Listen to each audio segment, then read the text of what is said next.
Good afternoon. It's Monday, the 27th of February 2023, just after 1 o'clock. Welcome to UK Column News. Your host today, Mike Robinson, myself, Brian Gerrish. We're delighted to be joined by David Scott, bringing us Northern exposure from north of the border, and Mark Anderson reporting from the USA. The weekend, or Saturday at least, was a weekend of demonstrations and protest internationally. Stop the War Coalition held their event. Thousands of people at that, of course, not really sure exactly how many were there, but it certainly wasn't as big as 2003 in Hyde Park, but nonetheless, glad to see everybody out for that, including at least one UK column supporter, so well done for that one. But there was a counter-protest as well, and who was leading it? It was Peter Tatchell, and in fact the Evening Standard decided that they would focus on Peter Tatchell and his counter-protest rather than focusing on the Stop the War Coalition protest itself. So Peter Tatchell was doing that. The question is why? Well, of course, he does not like Vladimir Putin's position on gender-related issues. And that seems to be his justification for calling for more war, David. Well, it's a very striking moment in history when we've got the gay rights movement advocating for mass killing in order to further their political objectives. Indeed. Meanwhile, over in Germany, a bigger protest in Berlin. So they were also out. Rebellion for Peace rally is what it was called. The police in Germany initially said there were 5,000 people at that. Then they said there were 13,000 people. But the German MP, Sarah, well, I can't even pronounce her name, from the Linke Party, said it was more like 50,000 people, Brian. So that was quite so I'm sure the truth is somewhere in between that. But nonetheless, that was quite a significant turnout in Germany. What was interesting, according to reports that I was given, was every time the names Schultz or Baerbock were mentioned, the crowd booed significantly. So it's very, very clear how people are feeling over there. But the question is, if the numbers were better in Europe, why would that be? Well, let's have a look at the Telegraph here. They published this last week. A majority of public backs UK's current level of support for Ukraine, according to a poll that the Telegraph held. And so, for example, one question, how involved should Britain be in the war in Ukraine? They claim that 65% of Britons believe that we should be more involved in the war in Ukraine, and 27% less involved. But unfortunately, this is based on a survey of 1,029 UK adults. So it's not exactly terribly widespread polling. And the question is, what kind of adults were asked? Should the West push Ukraine to negotiate a peace deal with Russia at the cost of Ukrainian territory? 25% said yes, according to the Telegraph. 57% said no. And they went on to talk about sending fighter jets. That's a bit closer to that particular vote. A lot of people, at least 22% of people, don't know the answer to that. And then should Britain provide tanks? The majority there, 58%. Seeming to say that we should. But in Europe, a similar poll held in Europe, but slightly broader based at least. Do you rather agree or disagree with the following statement that Russia and Ukraine should be forced into peace talks in order to end the war?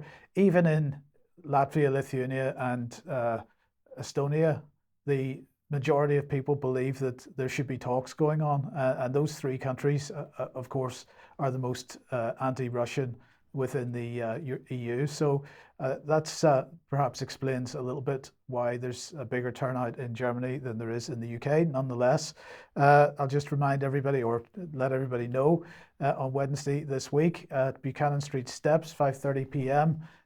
In Glasgow, there's peace talks now. Stop the war in Ukraine. No to the Russian invasion. No to NATO. No to nuclear war. Wednesday, 1st of March. Hopefully everybody will attend that. So there we go. David, what are your thoughts? Well, it is very striking that the manipulation of public opinion in this country, which we've seen so successfully over COVID, still seems to be working. The press is on board and people are responding. I think the support for the war, though, is because it's a very, very strange sort of war. none of our people are dying. We're not seeing the people who are dying. We're not seeing anything. We're just seeing Putin's literally Hitler, madman Putin, and the Ukrainians are going to win, the plucky Ukrainians are going to win, narratives from BBC. And that's really all the information most people have to go on. They're not seeing anything that is remotely realistic. They're not seeing anything that puts the conflict in context. And the BBC and the mainstream media are quite content that that's going to continue to be the case. Yes, now if Peter Tatchell's running the pro-war campaign in this country for reasons we mentioned, we just thought we'd mention this, which is the State of Hate 2023, Rhetoric, Racism and Resentment from Hope Not Hate. And well, the UK column gets a mention in here. We're a long-standing and significant voice in the UK's conspiracy theorist alternative media, apparently, producing video content, including live streams, as well as articles and offline meetings. But they're doing they're doing their best, their level best, to try to associate what we're doing with right-wing extremism, as we've seen so many counter-mainstream narrative producers being labelled that way. But apparently we push far-right conspiracy ideologies, conspiracy ideologies such as cultural Marxism, David. Yes, this was a fascinating one. There are scholarly books on the issue of cultural Marxism, going back to the last millennium, and some of these are based on works in universities looking at these issues. And the thing about cultural Marxism, it was an established fact until it became tremendously embarrassing for the far left when people who were opposing what they were doing started to talk about it and were using an explanation of what cultural Marxism is to push back against the agenda. And when knowing about cultural Marxism became unhelpful to the far left, then all of a sudden it went from being an established fact, available on Wikipedia and many other places, to being a conspiracy theory. It went down the memory hole, Mike, as in 1984, the novel warning us about the result of backing the far left, which is, of course, a boot stomping on a human face forever. They don't want to talk about cultural Marxism. There's a reason. They're trying to tell us it doesn't exist. There's a reason for that too. When we point out that it does, we're the conspiracy theorists. I don't think so. I think they have a reality problem. Yes, okay, well, let's just bring one of those books on screen. Cultural Marxism in Post-War Britain by Denis Dworkin. Are you recommending this book? Well, it's quite good. It's from 1997, and it does cover from a perspective of 20 odd years ago, it covers the issues quite well, and it shows you just how well established these things were. The actual origins of cultural Marxism itself go back much further, certainly to the 1960s, works of Herbert Macruse and others. But this is I'm showing this one to illustrate the nature of the academic study of this subject that Hate Not Hope now tell us it doesn't exist. We just imagined all of these works and these books and these university papers. Yeah, okay. Well, I'd say, David, so that's more manipulation of the public mind. You've covered Ukraine and said it's clear that the media in Ukraine are making sure the public is fed nothing of the truth in order to deceive them and shape their opinion. So nothing much has changed, but let's have a real look at the fighting in Ukraine. And we have to kick off here with the BBC, because the BBC, desperate to make it appear that more or less it's just got into a little bit of a hole, not a lot going on. Russia's started out trying to take over the whole of Ukraine, which of course the Russians never said they were trying to do, but now they're stuck and almost, well, it's a bit of nothing. So the BBC clearly deceiving the public in UK once again. BBC is lying, and they're deceiving the public by spin, but also by omission in the amount of information they put across. And let's put the key headline from a variety of sources. The Ukrainian dead now estimated at somewhere between 275,000 and 375,000. Ukrainian casualties on the battlefield, truly horrific, but the BBC wants this war to continue. The British government wants this war to continue. And the reality is so bad that we can't show more images of that reality. But just think about those numbers for the moment.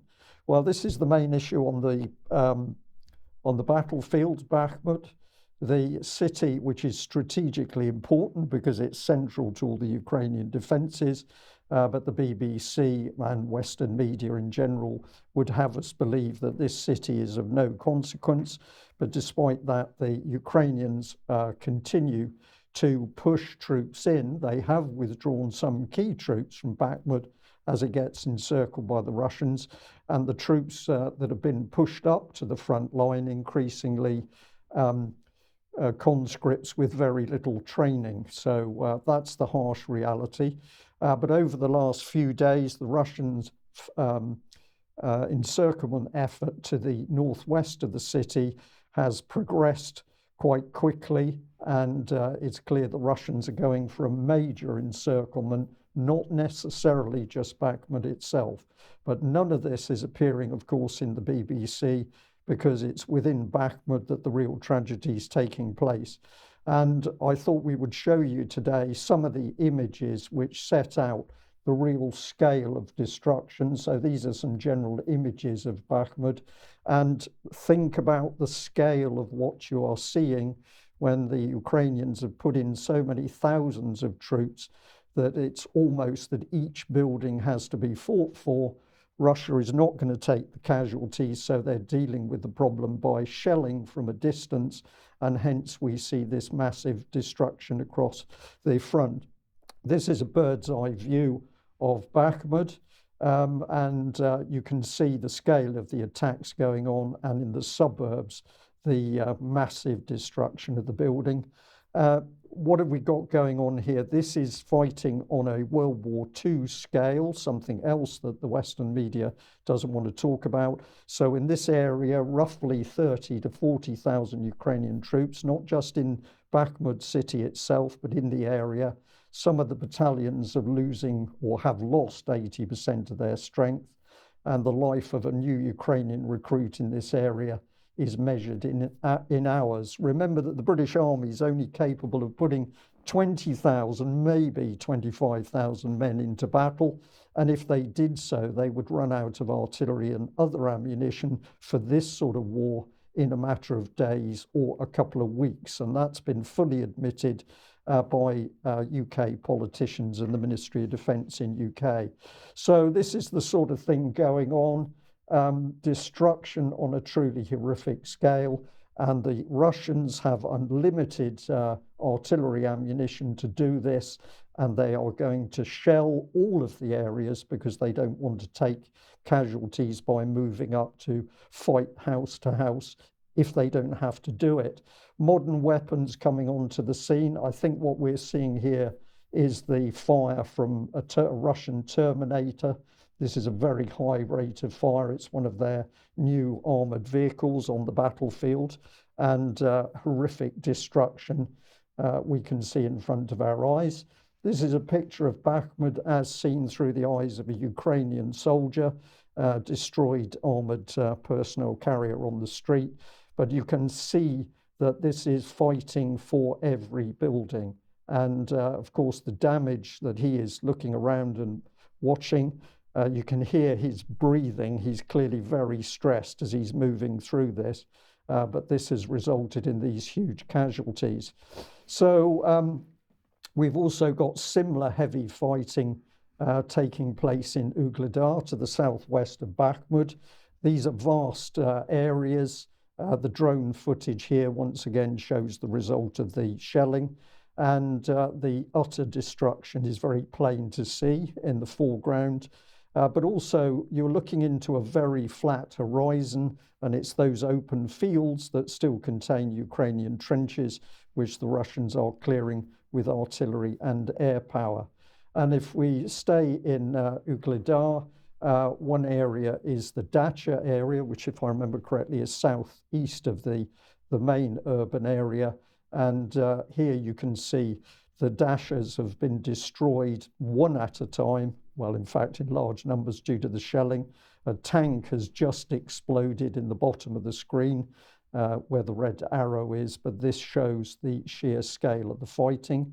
If we go on to Mariinka, we've got some footage taken from a Russian tank, which I think should, beg your pardon, let's come back. Will this not play? Yes, here we go. And so this is to the west of Donetsk city. This is where the Russians are pushing the Ukrainians back from Donetsk itself. And again, we can see the massive damage to infrastructure. And of course, this underlines the casualties. But of course, it's not only in the urban areas, it also the fighting goes on in forest areas, particularly up north of Bakhmut. And this is the sort of thing that's going on with the Russians using thermobaric weapons in order literally to burn the Ukrainians out of their trenches in the forest areas. But this is part of the reality as well, that the Ukrainians are simply throwing away the weapon systems that the West is giving them. So this is piles of anti-tank weapons. Now, this does, how many in that pile? I've estimated 200 spent cartridges from missile systems, but there may be more depending on the actual depth of that pile. But if we put in some figures, if these are NLAW systems, each one's valued or was valued at 35,000 per unit, that means in the pile there's £7 million worth of Western ammunition. If it's Javelin, that's 130,000, which means the pile's worth 26 million. But Ukraine is throwing these away because they're not attacking tanks with these weapons. They're using them in the street battles. And what is Ukraine getting desperate for now? Not only weapons, but they are desperate for troops. And this is what is now happening on the streets of Ukraine. This is how their recruitment soldiers are dealing with people that don't want to get involved in the fighting. Some of the brutality of the video we can't show on screen, but you're certainly not going to see any clips like this on the BBC because, of course, it starts to reveal what's really happening in Ukraine itself. David, I can see the expression on your face as you watch the clip on screen. I think we can end it there. We get an idea of what's going on. But the reality of Ukraine is horrific. The fighting needs to stop. It could stop, I believe, literally overnight if the West and America pulled the plug on their support for Zelensky and said that there had to be some talk. But the reality of the scale of the death in Ukraine is unbelievable. David? Yes. Well, I mean, a couple of points. One, the idea that artillery gains ground and the infantry then holds it is certainly goes back to the First World War. We're seeing it being modified by new weapons, but it's very similar to, in many ways, a First World War battle. We're not seeing combined arms, rapid breakthrough, armoured thrusts, anything like this. That's probably a factor of the more advanced weaponry that is denying freedom of movement to armour, that is denying freedom of movement to aircraft on both sides. We're seeing that a point must be reached where the Ukrainians simply can't go on. This happened in the Winter War in 39-40 between Finland and the Soviet Union, where the Finns, despite an extraordinarily effective and gallant defence, eventually their general went to the politicians and said, we'll last another 2 weeks and then they're going to break through. So if you're going to negotiate, do it now, because we've still got some chips to negotiate with. And one of the things I wonder is whether in a similar situation, and we may be near it. It's very difficult to judge. In a similar situation, the Zelensky government would have the freedom to take the right decision in the interests of their country, to negotiate and get peace. I'm not sure that it would, because it seems to be propelled by other interests, outside interests, the interests that essentially pushed the war to the point of starting in the first place, by expanding NATO and looking to take the Ukraine into NATO. So here we have a situation where we've got vast killing. We've not got much of a pro-peace movement in the UK. We do have some in Europe. It's difficult to judge what we have in Ukraine, because if you're getting stripped naked and bound to a lamppost for not joining up, I can't imagine marching down the street and saying peace now is a particularly easy thing to do. Yeah, that's absolutely true. Well, two short video clips here of the UN Security Council, just to frame what the view of the West is. So this first clip, it appalls me really, because what Sky News is doing is sneering. Let's have a look at this clip and see the subject. The Security Council is called to order. In the Security Council chamber, Ukraine's foreign minister wanted to remember the cost of the past year, the cost of Russia's invasion. I kindly ask everyone to observe a minute of silence in memory of the victims of the aggression. But Russia's representative here interrupted the silence. He had another idea. All of those who perished, all lives are priceless, and that is why we're rising to honor the memory of them all. The Russian version of history is that Ukraine started all this. The minute silence resumed, he had successfully seized the moment. So, Mike, I find this despicable, because you can't even have a minute's silence for the dead in Ukraine without Sky News putting over a political spin on it. You cannot even stand up and remember the dead on both sides. You can only remember the dead on one side. So I found that a truly offensive clip from Sky News. But what's it really about? That clip went on to tell us. Let's have a look at James Cleverly speaking at the Security Council. And this anniversary was a chance to count the cost. Putin cannot, must not win in Ukraine. Because what's at stake on the battlefields is the international order itself. And that is at the heart of the United Nations. So that's the answer, isn't it? It's they don't care about Ukraine, they don't care about the dead. The reality is to protect the so-called Western order, the rules-based international system, which, as long as you do as they say, life is fine, and if you don't, it's not fine. David. Just very quickly, remember that Jeremy Vine of the BBC said, if you put on a Putin's uniform, you deserve to die. This is the way that the dead on one side is being viewed. They're being dehumanized. It's very worrying. Yes. Okay. Well, a bit of scandal over the weekend. I haven't seen too much in the way of fact checkers coming out to deal with this, but Polish media had this little piece of video, and it got caught up on social media and is doing the rounds. Now, if you missed the significance of that, let's just bring up a still from it. And what we have in the background here seems to be, well, what is that, David? Mini-Me or something? This seems to be Zelensky Mark II in the background. So some people talking about, was the body double caught on camera by accident?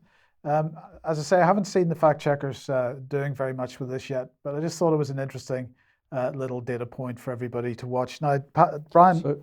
Yes. Yeah, so I had to suggest to you when I saw this, Mike, that maybe this would be the individual that went to Bakhmut when there was talk that Zelensky had actually been right up to a very dangerous area, the front line.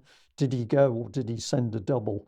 I'm seeing this, if it's correct, and this is not a falsified video.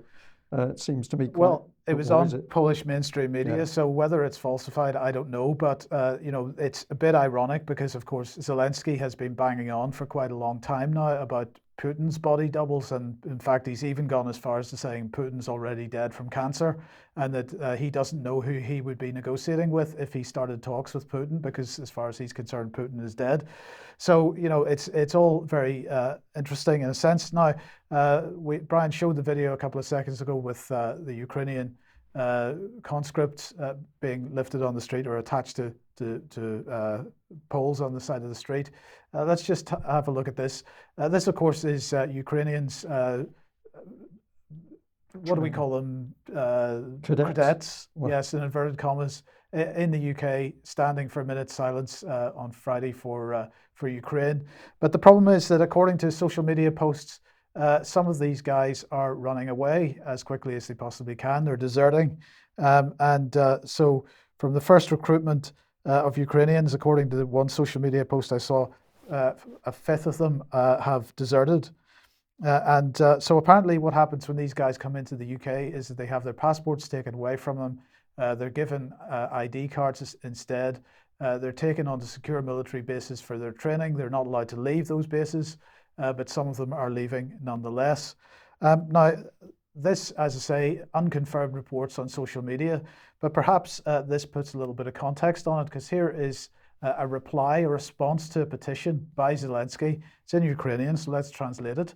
And it says the petition was entitled "Veto the Law Number 8271 on strengthening the punishment of military personnel." Now, in order to get a response from Zelensky, the Ukrainian petition site had to get 25,000 votes. 34,941 people signed that particular petition. And so what this law is about is it is strengthening the punishment as for military personnel in the event that they desert, for example. So I just find the timing of this very interesting. Now, Brian, you've said that people are deserting in Ukraine itself. But also, no question, there is no question of that, and also there's quite a lot of film footage which certainly appears to be genuine of Ukrainian troops rebelling, mutinying due to the military leadership or lack of food and victuals and ammunition. And also it's very clear from footage which we cannot show that Ukrainian deserters are being shot in some instances, but the film footage is too distressing. So the legislation itself isn't suggesting that would be a punishment for desertion. That seems to be what's happening on the ground, though. But what they are saying is that disobedience would be punishable by 5 to 8 years in prison. That desertion would be 10 years. Threatening commanders, consuming alcohol, questioning orders, and lots of other violations also being dealt with more harshly than they were previously. And there was a bit of a backlash from the population, which apparently did not get a positive response from Zelensky. No, because he's got to keep the war going because he's now in the rat trap with the West. Okay, David, let's move on to Israel. Yes, so an update on things. We've been talking off and on about Israel for some time and the general move towards more polarised society, more violence, and the absence of any political initiative to improve things. So here we've got Haaretz reporting Israeli settlers rampage through the West Bank town. Palestinians say 1 killed, dozens wounded. The report goes on. The settler movement activist said, "Why should we stop? We're protecting the lives of Jews." Daniela Weiss, leading figure in the settler movement, commenting on these events, said, "It's a shame that the army even arrived here. They should go and catch the attacker who murdered 2 Jewish Israelis earlier on Sunday." Weiss added, "The settlers have lots of guns, so there's no need for a military presence in the sector. Anyone who thinks that we have to use the army to deal with these attackers and not through strengthening the settlements is mistaken." So extremely, what would you say, gung-ho view from the settler movement there, which is becoming increasingly well-armed and extreme in its views. Also in Haaretz, settlers set fire to houses and a sheep pen in a Palestinian village, Bruin, north of Hawara. and the sources said that this had happened in this village, and they added that the settlers set fire to a pen with dozens of sheep. IDF soldiers managed to rescue some of the livestock. So you're seeing the IDF as, believe it or not, a moderating influence, and they're not wanted by the settlers. And the settlers want freedom to exact their own punishment, their own collective punishment on the Palestinian population. The Jerusalem Post is reporting the same issue. Settlers rampage in Hawara, torch homes and cars after a terror attack, including shooting at the Israeli journalists reporting on the violence. The Jerusalem Post also covers the original terrorist attack. 2 Israelis were murdered on Sunday in a terrorist shooting in the town of Hawara in the northern West Bank. The victims were brothers Hillel Menachem and Yigal Yaakov Yaniv. The search for the terrorists was ongoing at press time. The terrorists used a car to ram an Israeli vehicle. The Israeli vehicles have different number plates from the ones in the Palestinian Authority, so they're easily identified. That was driving through the town and then shot the 2 passengers at close range. The terrorists escaped from the scene. So that's the violence that's prompted retaliatory violence, and so the spiral continues. Meanwhile, in the Knesset, the much more jingoistic and aggressive and expansionist Knesset, we're now seeing laws being changed to, again, ramp up the degree of tension. In this case, it's the death penalty. Death penalty for terrorists bill is approved by the cabinet. Now, it's not been approved by the Knesset yet, but it's been approved by the cabinet. And looking a little bit into some of the detail reported in the Jerusalem Post on this bill, so according to the bill, someone who, quote, intentionally or out of indifference causes the death of an Israeli citizen when the act is carried out from a racist motive or hate to a certain public and with the purpose of harming the state of Israel and the rebirth of the Jewish people in its homeland, that person faces a death sentence, and that sentence alone. So we'll need to look more into this particular piece of legislation, but that seems very extreme. The background of using the death penalty in cases where you've got a terrorist insurrection going on has historically been to ramp up the level of violence, to promote yet further violent backlashes, and to make the whole situation worse. Yeah. Well, David, we're going to bring Mark Anderson in here. He's talking about Chicago, where Chicago's going, but I had the opportunity to bring in Mark's segment after Israel because it seems to me that we are seeing in country after country things getting worse, more oppressive. And if we follow a lot of this agenda back, we come to the organizations that seem to be able to manipulate nation states. So, Mark, tell us what you're seeing with Chicago and where it's going. Good day, guys. Chicago is going a very strange direction. I'm very familiar with the city because I grew up on the other side of Lake Michigan, and I've went there all my life, covering Chicago Council on Global Affairs, global cities meetings, pretty much knowing what the government's about. The last mayor prior to the current mayor was Rahm Emanuel, who was, of course, Chicago's first Jewish mayor. And keep in mind that Rahm wrote the book, and the actual title of his most recent book, The Nation City, Why Mayors Are Now Running the World. And I think I reported on that maybe 2-3 years ago on UK Column. And what we're seeing here is basically a socialist manifesto being hardwired into the Windy City as it's known. Here's a little introduction here we'll show on the screen. We will Chicago. Now, you can kind of interpret that different ways, right? Now, you read the other part where it shows sort of the outline of the city's boundaries. Who will lead the future of Chicago? We will. But the title of the actual ongoing program here is We Will Chicago. Again, the semantics are a little strange. It says here on July 14, 2020, Mayor Lori E. Lightfoot, arguably Chicago's most radical mayor probably ever, announced Chicago's first ever citywide plan drafted by neighborhood residents and community leaders. Yeah, to a degree. On February 16, 2023, just a few days ago, the Chicago Plan Commission formally adopted this plan as a 10-year framework to enhance citywide equity and resiliency. There we go again. The We Will Chicago plan includes approximately 40 goals and 150 objectives to improve Chicagoans' lives. Well, there are some things nominally, anyway, especially individuals impacted by inequities in health, economic stability, neighborhood livability, and other systemic issues. Now we'll move on to the next slide. I went through it as much as I could. There was a lot to go through.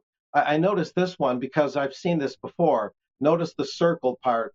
Remove, this is something they've already done, they say. Removed all carve-outs from Chicago's welcoming city ordinance in 2021, eliminating, get this, eliminating local police collaboration with immigrations and customs enforcement and ensuring undocumented crime victims can interact with city departments, including the Chicago Police Department, without fear of deportation. This ties into the current Mayor Lightfoot's ongoing aggressive efforts to hide illegal aliens from federal enforcement officials, thereby exacerbating the southern border crisis, thereby exacerbating the immigration problem in the United States. Moving on to the next slide, just kind of picking some things out for this is a preliminary report today. Another circled part, this is something Chicago says it's already done, strengthened efforts to engage the community and make residents safe from the dangers of hate crimes in 2022 by reinvigorating the CCHR Hate Crime Committee, so that's something that was and now is again, to create the Hate Crimes Reboot, which brings together leaders representing government, community agencies, law enforcement to strategize in the fight against hate. So valiant, right?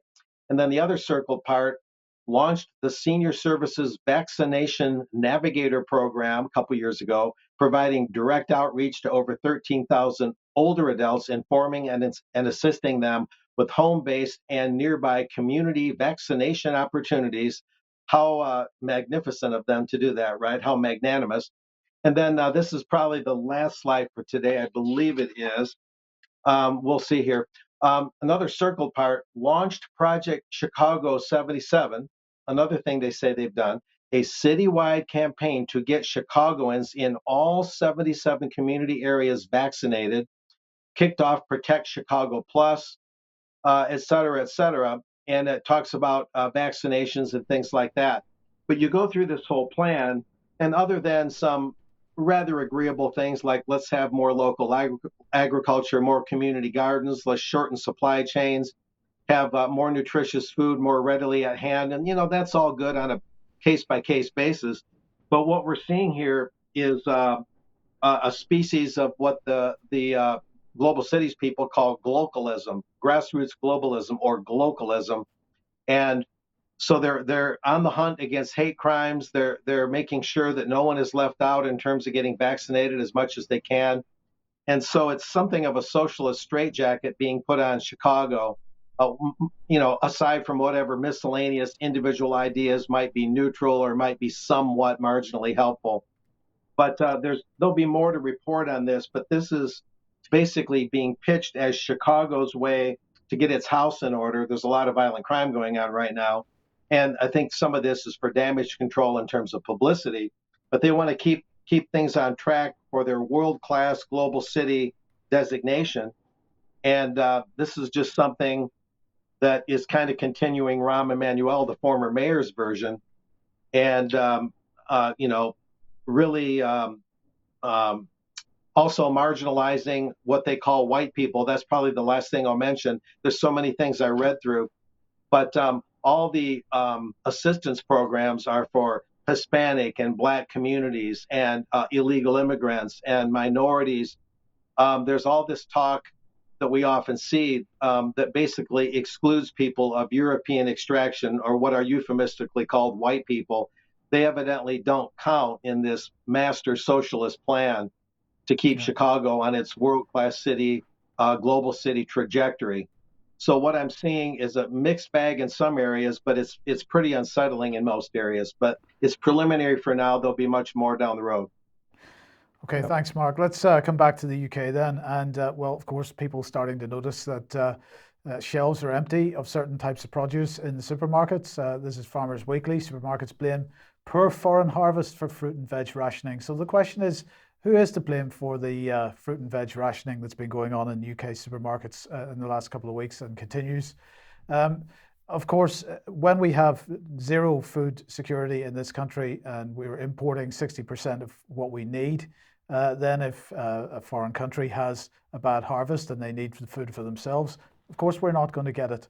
But that's not the full story. Another part of the story is, of course, energy prices and the fact that the UK is producing some of this type of produce, but it's all under glass and those greenhouses need to be heated and energy heating costs have increased. But the problem is that the supermarkets are not sharing any of the profits that they're making with the producers. And so the producers have basically switched off their production capability. Now, some people are saying that that might come back online April, May, June time as we head into the spring and the summer. But nonetheless, we have a shortage in the meantime. Then we've got Farmers Weekly here. Farmer frustration at low returns from supermarkets, just to back up the comment that I've just made. This also has an impact, of course, on producers of things like eggs and other animal products. But look, the bottom line is, what is the problem here? And for me, the problem is mainly the government's Green New Deal policy with respect to food production in this country. Now, if we go back a couple of years, we had Michael Gove warning. He claimed that the UK is 30 to 40 years away from fundamental eradication in soil fertility. Well, that was a claim that he made. And as a result, this justified the government's Green New Deal or replacement for the Common Agricultural Policy, which was running along Green New Deal lines. And so they published this document in March 2022. It was being updated in February 2023. Funding for farmers and land managers. Find out what funding is available for farmers, land managers and foresters. And I want to highlight one particular part of this, and that's nutrient management. And what they're calling for here is that farmers establish and maintain legume fallow. So this is basically taking arable land out of food production and growing and making it fallow, but growing a particular crop of legumes, which will help with carbon capture and storage and also reduce nitrogen release. And they're paying farmers £593 per hectare for doing this. So this is AB15, the 2-year sown legume fallow. So 2 years, you've got to take your land out of production in order to qualify for this nearly £600 a month, £600 a hectare bung from the government. So how much have you paid? £593 per hectare. It's available for countryside stewardship, mid-tier and higher tier, on whole or part parcels in rotation, but only on arable land or temporary grassland. And it's very good because it provides food for farmland wildlife, as well as invertebrate chick food for farmland birds around the sown fallow between April and July is what it says. So the question is, why are they doing this? Well, let's bring Michael Gove back on, because remember, 30 to 40 years away from fundamental eradication is what he claimed, but is that true, is the question. Farmers Weekly, again, from 2014, only 100 harvests left in UK farm soils, scientists warn. Then with Scientific American here, only 60 years of farming left if soil degradation continues. But the question is this true? And we've shown this before, but it was quite some time ago, and it's just worth having a look back, because this is Dr. Hannah Ritchie. Now, just to remind everybody who she is, she's senior researcher and head of research at Our World in Data, focuses on long-term development of food supply, agriculture, energy and environment, and their compatibility with global development. Holds a BSc in environmental geoscience, an MSc in carbon management, and a PhD in geosciences from the University of Edinburgh. So she is very much enthusiastic about Green New Deal and so on, but this is what she had to say about if we just put that back on screen, please, Stephanie. The 60 harvest claim is quite clearly false, she said. Now, in the course of this article, they published a graph which showed the distribution of soil lifespans across the world. And she said more than 90% of conventionally managed soils had a lifespan greater than 60 years. The median was 491 years for thinning soils. Half had a lifespan greater than 1,000 years, and 18% exceeded 10,000 years. Michael Gove said the UK had only 30 to 40 years of harvest left because it was drenching them with chemicals. In fact, shifting to a no-tillage approach often requires more pesticides and fertilizers, not less. And she also said that people will often argue that while extreme headlines may be untruthful, they're worth it if they force people to take action. I don't buy it. It can be damaging in many ways. So a number of different issues all sort of pushing in towards the lack of food availability in the UK, or at least the vulnerability of the UK to crop failures in other countries, because we are relying on imports to feed ourselves.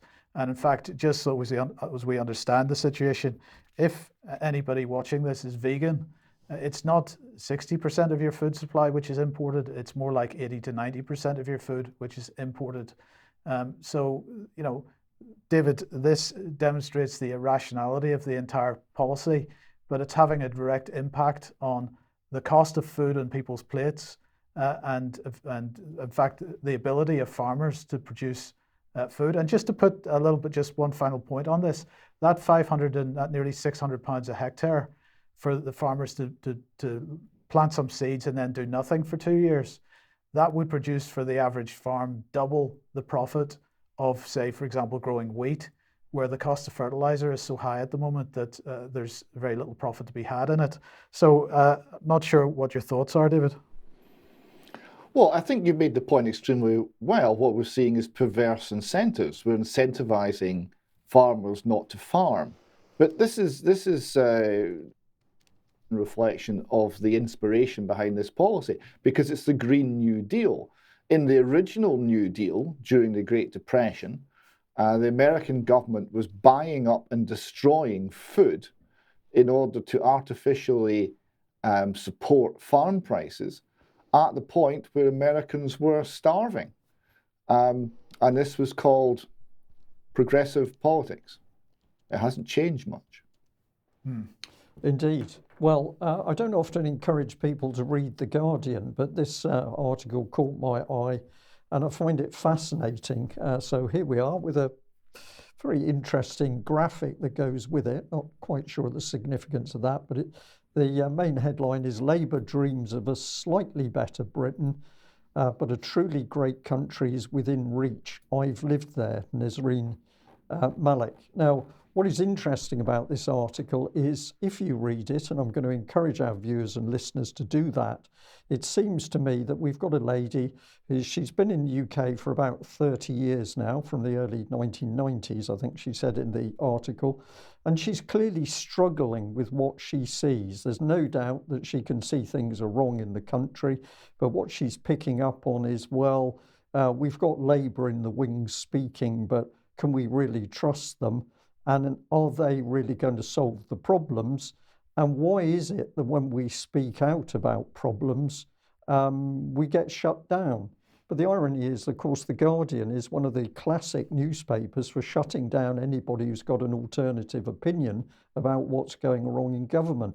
So if I just move on to another image they had, which was Keir Starmer, part of the article underneath this image talking about him had got this sentence in it, but if we can just trust in Keir Starmer's vague but ambitious pledges. So she's not promoting Labour in any sense. She's actually curious as to why Keir Starmer isn't taking on the government to solve all the problems.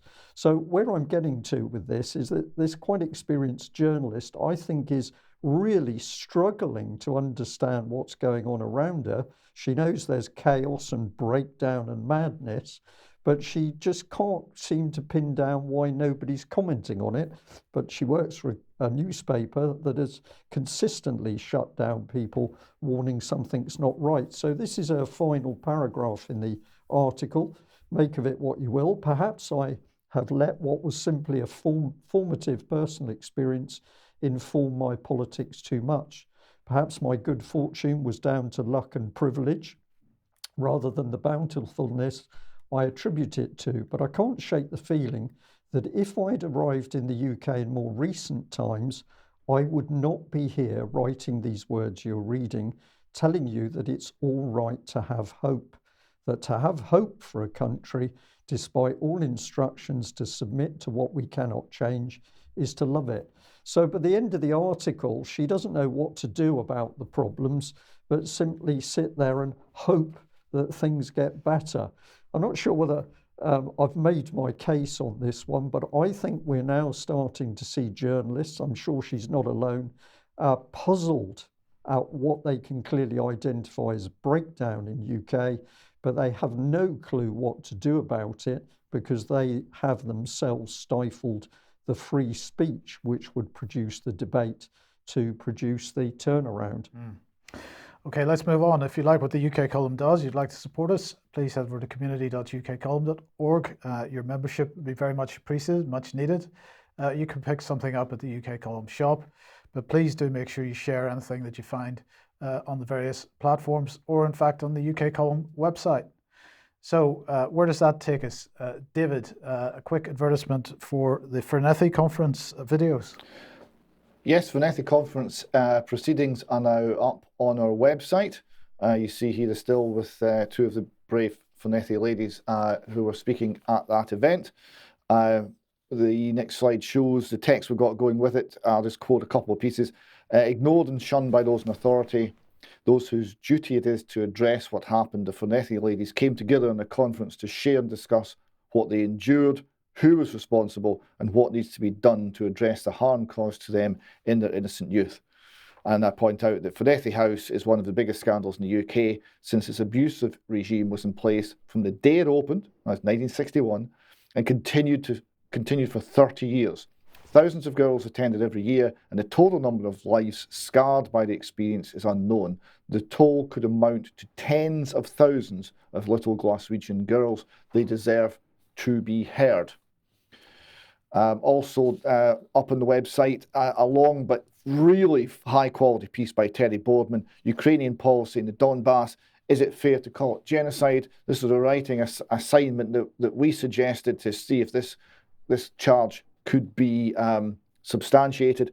What I particularly like about this piece is it's factual, it's fair, it's not partisan, and actually to read something about the Ukraine that's not simply pushing one partisan view is really quite refreshing. It's a long read, but it's an extremely good one. I encourage people to look that out. And finally, on adverts, we've got a video interview up with Jennifer Sharp, who's a filmmaker, produced the film Anecdotals. This is about all the people who are dismissed. It's merely anecdotes as they report the harm they've suffered at the hands of the biotech industry, at the hands of the vaccination mandates and pressure and Pfizer Biotech, etc., with their COVID-19 vaccinations. These people have been silenced, and they are the Anecdotals. An excellent film and a very good and an informative interview. I encourage people to seek that one out on our website as well.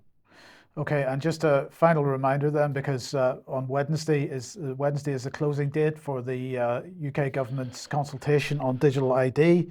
If you haven't, the URL for that is on screen at the moment. If you haven't submitted your evidence for that yet, please do. surveys.domains.gov.uk/S/COZD81, or that could be C0Z, I'm not quite sure. But anyway, it'll be in the show notes after the program. Please get your effort in before Wednesday. It only takes about 10-15 minutes to fill the thing in, so it shouldn't be a problem. David, let's move on to Scotland. Yes, we come to Scottish politics, and the reason I'm following this is it is the whole of Western politics in a microcosm, and it's really bringing out some fascinating themes. So it's worth digging in a little more carefully to the competition to be next First Minister of Scotland, next head of the Scottish National Party. We start here with the Times. Jim Gallagher's writing, Sturgeon's resignation gives Scotland a chance to end the political poison. And political poison is a fair assessment of what we've been going through for the past 7 years. He continues, with the First Minister gone, much of what the SNP voters want can be delivered without a separate state.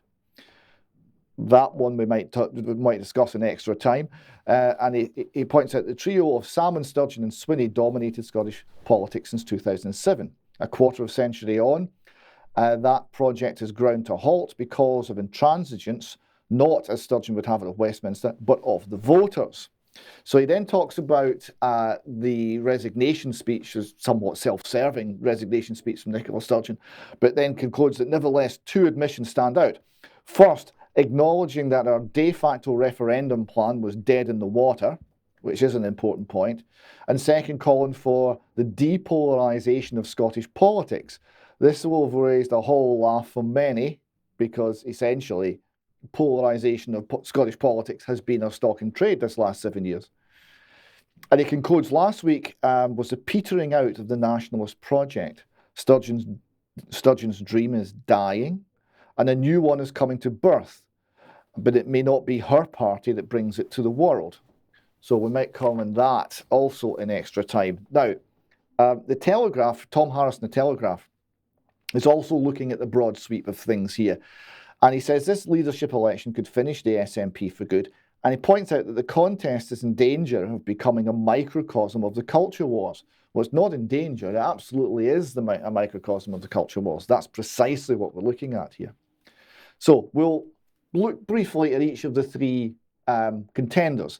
First, we've got Ash Regan. Now, here's an article from back in 2016 in the Herald when she was looking to get elected. Now, she's a left-wing firebrand. She was a lobbyist for socialist group Commonweal, a think tank, the product of which is closely tight economic error, in my opinion.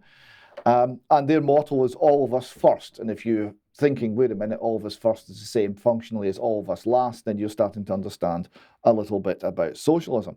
Anyway, she was criticised for sending her children to a fee-paying school. And she was defending that, but her children come first. And just before we go, a small moment of humour for this. Peter McCall, the Scottish Green candidate in the panel, said, I wouldn't ever send children, if I had any, to a private school. So I thought that says all you need to know about the Green Party right there. So Ash Regan has been pushing, she's pushing herself as the unifying candidate. Our movement's been divided for too long, etc. So that's her line. More on that in just a moment. But her main line is, her main push, her main appeal to the grassroots of the SNP who desperately want independence, is she's going to declare independence without a referendum. Because us pesky Scots, we didn't vote the right way. And we're not going to be given a chance to get it wrong a second time. So she's pledged to fight every future Westminster and Holyrood election on independence and claim a mandate for splitting up the union if nationalist parties win the most seats and votes. Asked what she would do if the Prime Minister refuses to enter talks, she said it would be nothing to do with the UK government and that she would declare independence anyway. This, I would point out, is insane. That to try and take Scotland independent against the wishes of the Scottish people is a recipe for absolute turmoil, disaster, chaos and failure. But never mind. Just because she's not got a clue about economics, or it would appear politics, doesn't mean she can't recognise a conflict of interest. However, she's raised the problem that Sturgeon's husband, Sturgeon's openly supporting Humza Yousaf, Sturgeon's husband is a conflict of interest over the vote. Ash Regan obviously opposed Sturgeon on gender recognition and other things, resigned from the cabinet, so is perhaps not the favourite person in Peter Murrell's life at the moment. Partly because she said she'll abandon any defence of the gender reform bill. So that's where we're at. We have a couple of bits of video. The first one shows her explaining how she's going to take Scotland independent through UDI. No, it's not that actually at all. So it's the VEM. So this is the voter empowerment mechanism. So what we're saying is that at any election, so that's a Westminster election or a Holyrood election, we're going to have in our manifesto as line 1 that if people vote for us, that will be they're voting for Scotland to become an independent country. Now, we can be joined in that by other pro-independence parties, so it can be us and other independence parties. And if we get 50% plus 1 of the votes cast in that election, then we will know that that is a strong instruction from the electorate of Scotland that we will begin negotiations with the UK to exit. So it's not an instruction to then have a referendum, it's an instruction for independence? Absolutely. So that will be accompanied obviously by international recognition for this position of Scotland seeking to have self-determination recognised, and it's an instruction from the Scottish people to negotiate for exit. But how will that be the only thing in your manifesto then? Because, you know, people vote for a variety of reasons in elections. They don't just vote on one issue, and the other parties would say that's just not possible, that it's not credible to say that that's what people are voting for. So that will be line 1 of our manifesto. I mean, we're the Scottish National Party. People vote for us because they want Scotland to be an independent country. But of course, that won't be the only thing in our manifesto, but it certainly is our priority. Are you not concerned that you will lose votes by doing that? Because obviously Nicola Sturgeon's been very successful at winning elections, and many times she said this is not a vote about independence, this is a vote about good governance, and therefore has won people, and also probably has a personal vote as well, and has won voters to her on those reasons. Are you not concerned that this is an election losing strategy? No, I don't believe it will be. We're putting power back to the Scottish people. They will decide when they are ready for Scotland to become an independent country. Now, I would just point out, we will decide when we're ready, not if we're ready. Right? Now, this says there is no choice. It's inevitable. It's a flow of history. This is cultural Marxism. It's also a means of demoralising your opposition. It's a policy of demoralisation. The people who want to remain part of the United Kingdom have got to be demoralised so they don't resist. This is what we're dealing with. Now, we have one more clip of her. This really should be in the thick of it. This is comedy gold. It comes across as a comedy sketch. Just enjoy. So you're going to be the candidate that unifies the party, are you? I am. Well, I mean, some of your advisors have interesting views, don't you think, about Nicola Sturgeon accusing her of stitching up Alex Salmond and then covering it up? Who are you talking about as being some of my advisors? Kirk Torrance, is he advising you? Kirk Torrance is on my team, that's right. I believe in hiring the absolute best. So do you think that Nicola Sturgeon stitched up Alex Salmond as well then, as he does? Kirk was advising the SNP, I believe, between 2010 and 2016. He was responsible for some of our successes, electoral successes during that period. So when I called... I can show you the tweet he wrote. He wrote, Nicola Sturgeon, Nicola is up to her dark eyes in the genesis, implementation and cover-up of the stitch-up. Did you know about those remarks when you hired him?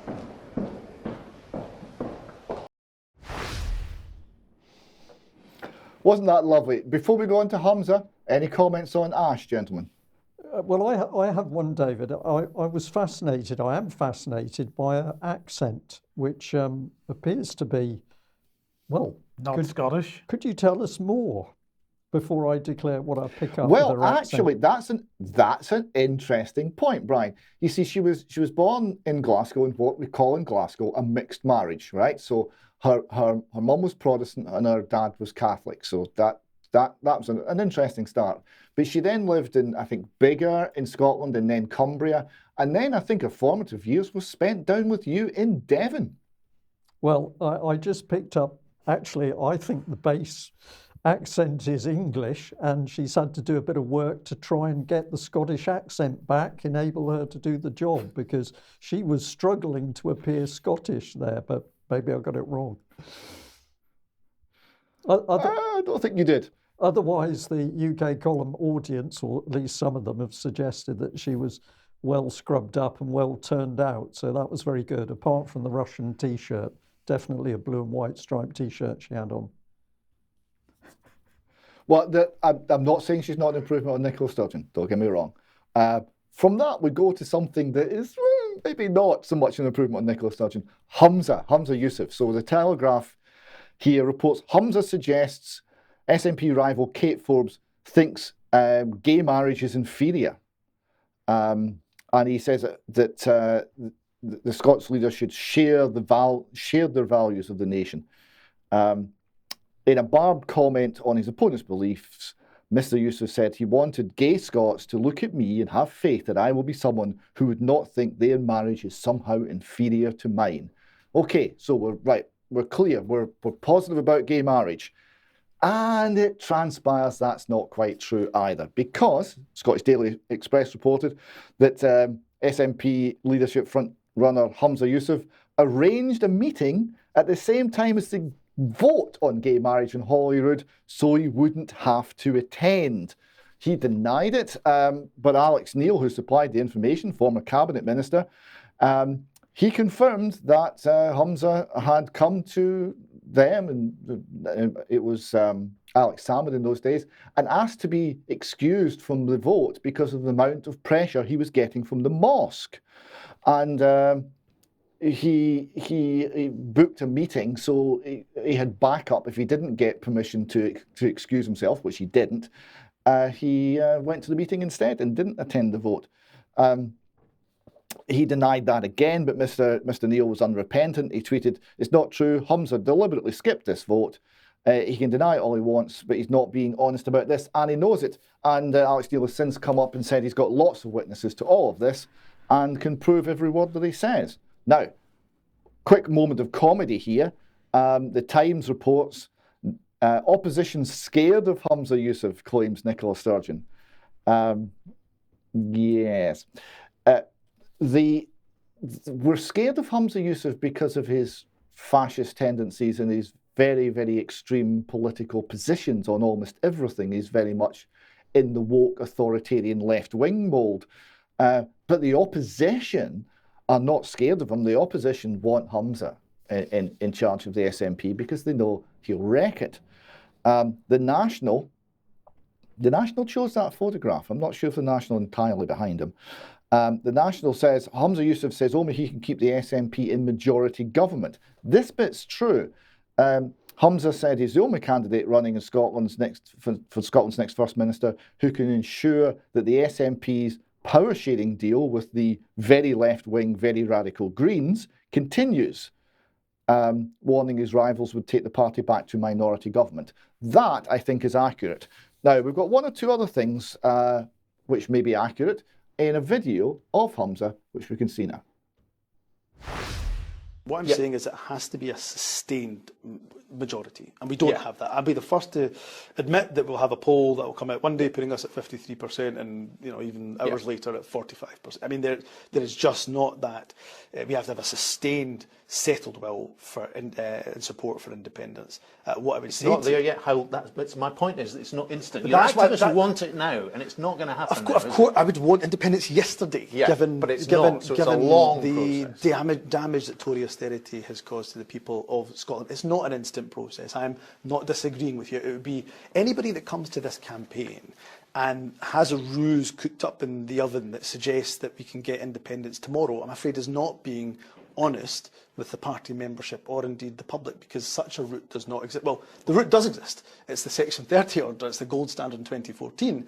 But the UK government, of course, are denying democracy by not giving us that order. So there you see the complete incoherence is Humza Yousaf. So there is no settled will in Scotland, his words, for independence. But despite this, the UK government are denying democracy by not giving us another referendum on independence. Oh, and by the way, the little bit about the problem with Tory austerity, you don't break up countries because of temporary party political ascendancy and the fact that you don't like the policies. That's a lie also. So that's Humza. Now, before we go on to Kate Forbes, any comments on Humza, gentlemen? No. I don't think we need to say any more about Humza because everybody's clear on what he is. Okay, right. Humza doesn't get any comments. Now, quickly going a few things on Kate Forbes. Here we've got Brendan O'Neill in The Spectator saying she's not homophobic for opposing same-sex marriage. Quite critical point here. He says, for me, the big takeaway is just how disorientated so-called progressive politics has become. We've now reached a situation where if you discard biological science, observable reality, and a truth humankind has known since the very beginning, namely that there are men and women and that they are different, you'll be praised to the hilt. But if you express a view that was completely mainstream for millennia, which is in fact the organising principle of human society, namely that marriage is something entered into by a man and a woman, you'll be shamed, damned, and all but hounded out of respectable society. This is not normal. A good summary of what the issues are. The Free Church of Scotland has been forced to issue a press statement. They say the issues raised by Kate Forbes' intention to run as SNP leader have displayed a level of intolerance that we believe is uncharacteristic of the wider ordinary Scottish population, and indeed does not represent authentic Scottish identity, which is historically grounded on hard work, common sense, respect, truthfulness, and the family. It is lamentable that Kate's honest adherence to simple traditional values would, for some, disqualify her from contributing to the public good of Scotland. I thought that was quite well worded as well. And it's not just the wee Free Church that's supporting her. No, we've got the position statement by the Scottish Association of Mosques. They say, we believe marriage is a sacred institution and that a marriage is between a man and a woman. We believe in modesty and sexual relations within the boundaries of marriage. We believe that gender is binary and irrevocably linked to sex, and that life is our greatest gift and is to be protected. These are our beliefs and we hold fast to them. So that sounds like very close to endorsing Kate Forbes. The Telegraph reports Protestants are now hounded out of politics.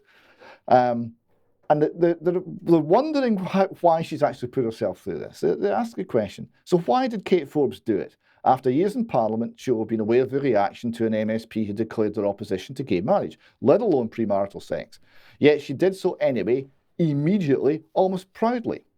He says, I'm more inclined to go with another theory. She decided to answer modestly but truthfully and to expose the bigotry that religious politicians now face, and that any overreaction might, just might, provoke some soul searching within her party. Maybe. All of this is going down, interestingly, with the voters. The actual voters, well, Kate Forbes is a clear favourite. The voters would want Kate. She also recognises, and this is remarkable, for the SNP, this is remarkable, she also recognises that Scots are not ready for another independence referendum, and that will not be ready until a stronger economic case is made to break up the UK. It's about the economy, stupid. She's the only SNP person I know who actually understands that. Now, we don't have a video of Kate, but we do have a video of Kemi Badenoch being asked about the controversy. And I rather like the pieces that she leaves the journalist in at the end of this little clip. We should be able to allow those people who do have religious views. I'm not a particularly religious person. I'm not religious at all. But I understand it because I didn't grow up in this country. I grew up in a very religious country. So I understand what it means to people and how it can impact the way that they live their lives. And to stop people from saying what they really feel, I think is overly draconian. And I actually admire her for not being dishonest. It'd be very easy for her to tell lies just so that she could win that election. And she's not doing that. And I think that that's something that people need to take into account. I do think that those people who are withdrawing support from her, well, I would ask, why did you support her in the first place? Because I don't think that what she's saying is new. And I think it shows a level of unseriousness of many of the people who engage in political activity and commentary, where they don't take things seriously in terms of, why am I supporting this person? And they will support someone because of their gender or their race, rather than because the person's views actually chime with theirs. And we need to think about what people actually believe and the political principles that they're operating from, rather than anything superficial. And that's why the last 24 hours have panned out the way that they have. Equally, there will be lots of people in this country who would like to hear the Minister for Equalities condemn the sorts of views that Kate Forbes has put forward today. Would you do that? No. I will say that I personally support same-sex marriage. I think it's disappointing if people don't. I think always it's disappointing when people don't agree with me. But I would not want people to condemn me for having personal views. Disagree with the views, debate the views. But if you are asking me to condemn someone for their religious views, then you do not understand what the Minister of Equality's role is.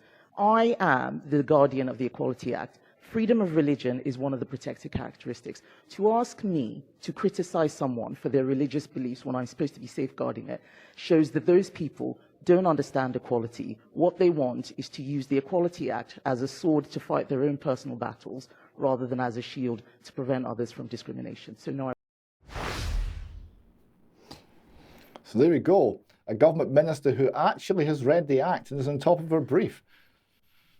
What do you think of that? Well, and she's prepared to speak out on it, as she compliments the other lady. She herself is prepared to speak out on it. So this is very interesting. She's got some clear direction. Contrast that with the Guardian article that we chatted about a few minutes ago. Well, let's bring another Guardian article very quickly on screen, just to illustrate this, because this isn't about Scotland, but this, of course, this furore over trans women moved to men's prisons, trans women found guilty of rape moved to men's prisons. Well, the British government has now made a statement with respect to what's going to happen in England and Wales. And what they're saying is that transgender women with male genitalia will no longer be able to be held in mainstream women's prisons under new measures coming into force today. The Deputy Prime Minister has also announced measures will go one step further than previously set out by extending the rules to cover transgender women who've been convicted of violent offences. So the new category is transgender women with male genitalia. So this is what Dominic Raab, he's not, sorry, that's an old slide that I repurposed, so he's no longer Foreign Secretary. Of course, he is, of course, Deputy Prime Minister. He said safety has to come first in our prisons, and this new policy sets out a clear common sense approach to the housing of transgender prisoners. With these sensible new measures in place, transgender offenders who have committed sexual or violent crimes or retain male genitalia will not serve their sentence in a women's prison unless explicitly approved at the highest level. They've given themselves a caveat, David. They've given themselves an opt-out. It requires the express approval of ministers if they want to, but it's not a blanket, no, you're not going into a women's prison. It's if we feel like sending you to a women's prison, we will. It's incredible. It is. They're obviously just anticipating some sort of political pushback at some point and giving themselves wiggle room. But nonetheless, I mean, a transgender woman with male genitalia is now going to be held in the male prison estate, not the female prison estate. That means it's a man, right? You would think so. That would be the common sense assumption. Now Humza, incidentally, has been the foremost supporter of a trans woman as a woman line, and trans rights are human rights, and he's done all of this. He's now backing off himself, and he's saying he doesn't believe that the trans woman who you illustrated that article with a photograph of is in fact a woman. He thinks that it's a man who is, as he tried to say in a Coothie Glaswegian way, at it. He's just a man who's trying to pull the wool over the eyes of the authorities. Interestingly enough, if Humza's own hate crime bill, which is on the statute books but has never been implemented, were actually implemented, what Humza said would in fact be a hate crime under that bill. Yes, indeed. Right, let's move back to Mark then, and the World Health Organization, Mark. Yeah, this is really vital and timely and pivotal stuff, guys. As of today, the first quick note, the intergovernmental negotiating body is starting to work on this, the zero draft of the World Pandemic Treaty. So that started today. Now, this past week, February 20 through 24, the working group for the international health regulations has been meeting, and much of that is on the World Health Organization's website right now. How long that video footage will be posted, we don't know. But this stuff is happening as we speak. And of course, they're very concerned with the pandemic prevention, preparedness, and response, the 3 Ps there, plus the R, PPPR. And what's going to feed this, of course, is another pandemic. And, why would you need a treaty if pandemics were going to be a relatively rare thing? But that the drum beats for another pandemic are getting louder. And here's another slide coming up. This is Dr. Shayan Sharif, Associate Dean of the Ontario Canada Veterinary College. He appeared recently on the Canadian news show Your Morning to warn that bird flu potentially could be more deadly than COVID-19 amid the possibility of H5N1, the bird flu pandemic. Reportedly, there was a bird-mammal crossover of the virus at a Spanish mink farm, among other alleged incidents. Note that, more deadly than COVID-19. And we'll go through these slides. There's several of them, but a lot of these we can go through quite quickly. This is another posting that was in that news stream. H5N1 avian influenza A, March 2022, a year ago, 56% mortality in humans, they're saying. Then there's a rhetorical question: could an H5N1 pandemic be worse than COVID-19? Question mark. Again, you've got to have an impetus for a world pandemic treaty, and the timing of this is, let's just say, curious. Moving on to the next slide. Everybody's favorite magazine, The Atlantic, not. This is a very recent article, February 17, and this ties into the One Health thing I've been covering for UK Column, and I have that article posted on the website. Get this headline: bird flu leaves the world with an existential choice. Oh, such weight, such gravity. And the subhead: to prepare for future outbreaks, we'll have to decide which is the greater danger, nature or ourselves.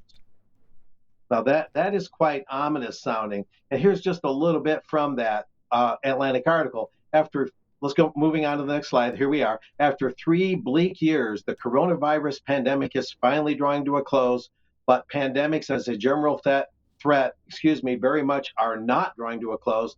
At the moment, the most pressing concern is H5N1, better known as bird flu. Public health experts, this is from the Atlantic article, have worried for decades about the virus's potential to spark a pandemic, and the current strain has been devastating global bird populations, not to mention spilling over into the mammalian world for more than a year. But these worries became even more urgent in mid-October when the outbreak of the virus on a Spanish mink farm seemed to show that the mink were not only contracting the virus, but transmitting it. See, so this is heading toward the human population. This is a posting I found, of course, online. The U.S. government is developing a H5N1 and a H7N9 bird flu vaccines. Get that. They're developing bird flu vaccines in case they are needed. The U.S. federal government maintains a stockpile of vaccines, including against H5N1, et cetera, bird flu viruses. So a lot of things are in the works in parallel with the World Pandemic Treaty. And we're just kind of breezing through here. This is the working group on the amendments to the IHR. The IHR amendments are kind of the brick and mortar of the World Pandemic Treaty. And that's just a posting to kind of illustrate that. Moving on to the next slide. We have the timeline 22 this year through, last year, 2022 through 2024. So they're basically saying it's a little more than a year to go before they plan on having the treaty finalized. James Roguski, a noted Los Angeles researcher and activist regarding the WHO, he noted that there's been rumors floating online that they're trying to wind up the treaty just this spring or something like that.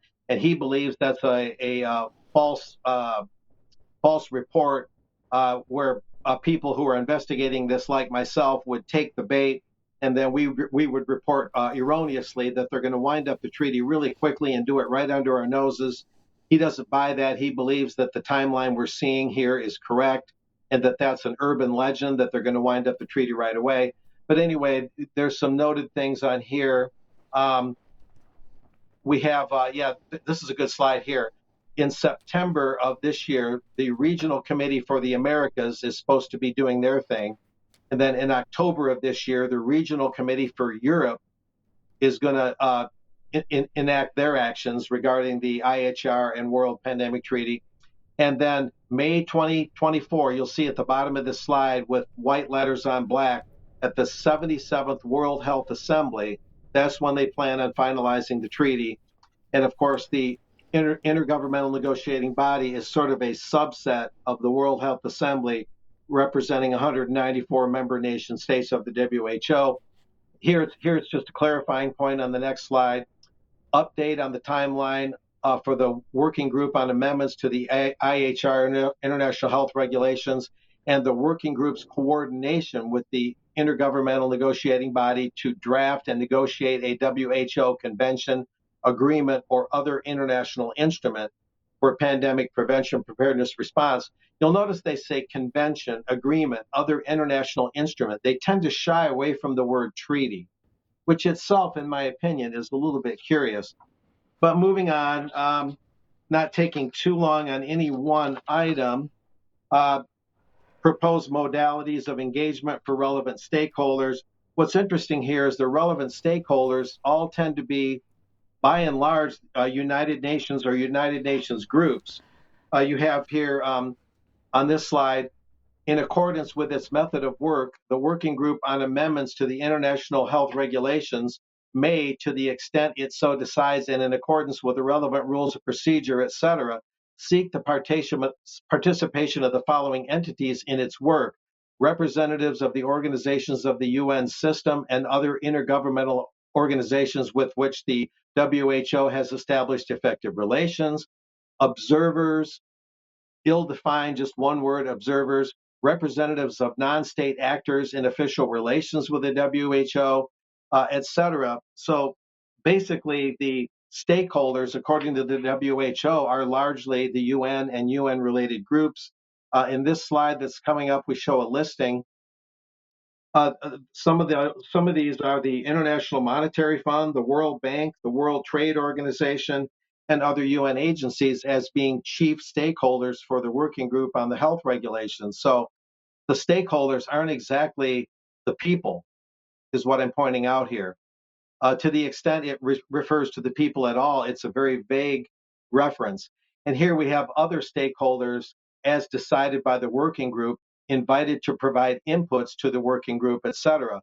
Note this: other United Nations organizations, UN system organizations, other intergovernmental organizations and arrangements, the Asian Development Bank, the African Development Bank, the Council of Europe, United Nations Entity for Gender Equality and the Empowerment of Women. These are the stakeholders that are behind the IHR regs and ultimately the treaty. Now, here's some of Armenia's input in the next slide in the stream here. It's interesting here. This is from the country of Armenia. Surveillance and response: create electronic digital centralized system for a comprehensive data collection on case and its contracts. I think it means on cases and its contacts, Let me do that one again. Create electronic digital centralized system for a comprehensive data collection on cases and its contacts, vaccination status, as well as using a One Health approach to reduce the risks of developing zoonotic diseases. Again, that One Health concept is brought up even by Armenia. And of course, as I mentioned, the One Health concept is where they take a worldview where mankind is put on the level of animals and the overall ecosystem and is afforded no more importance than the other life forms on Earth. And this is Bangladesh's input on the next slide.